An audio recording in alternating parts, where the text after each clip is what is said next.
So, been watching a certain show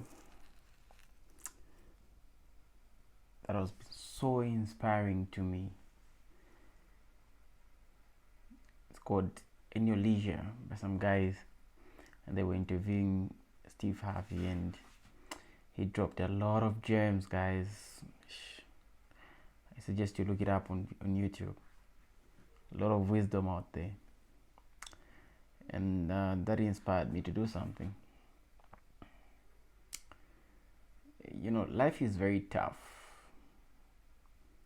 Life is very, very, very tough. Sometimes it could be so miserable, and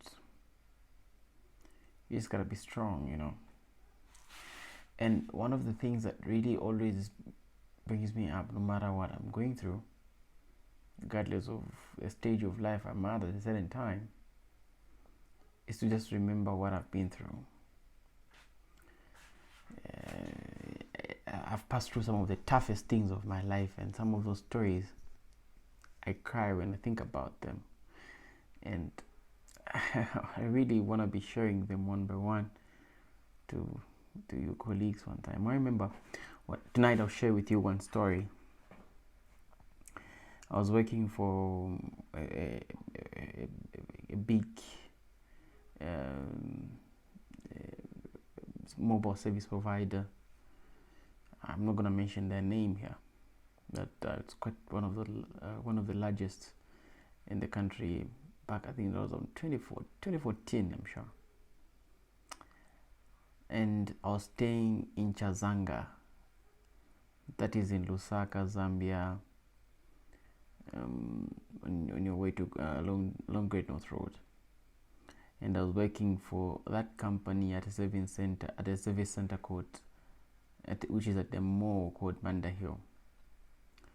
But then life was really so tough that I never had transport, at least most of the time. So I would walk from home to work. And the distance was quite long. I think it's quite a long distance between Chazanga and I'm not really good with kilometers and whatever, but I know we would pass about about 4 townships.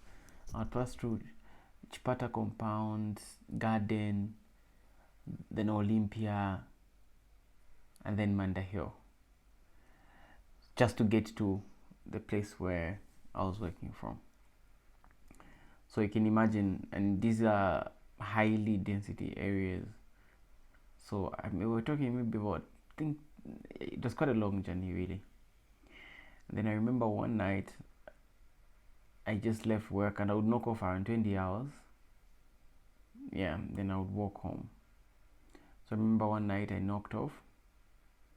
It had rained heavily on that day, and so one of the places where I would pass through when going home, it's called Garden, and Garden had one of those large sewage ponds. For those of you guys who live in Lusaka would know about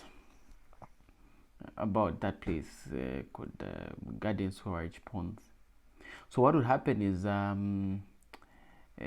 there's a place called Chimwansa. There's a road that passes through Chimwansa. It's quite a large road. Now they've put up a tarmac there that joins another road to Kasangula Road, for those of you guys that live in Lusaka.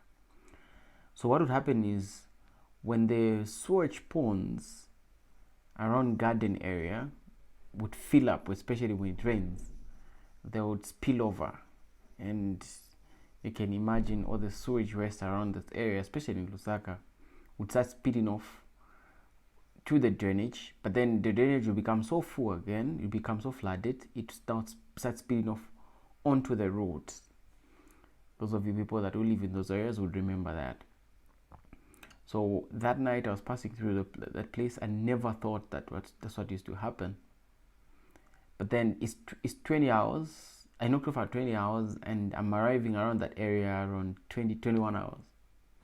And the whole place is flooded with sewage water.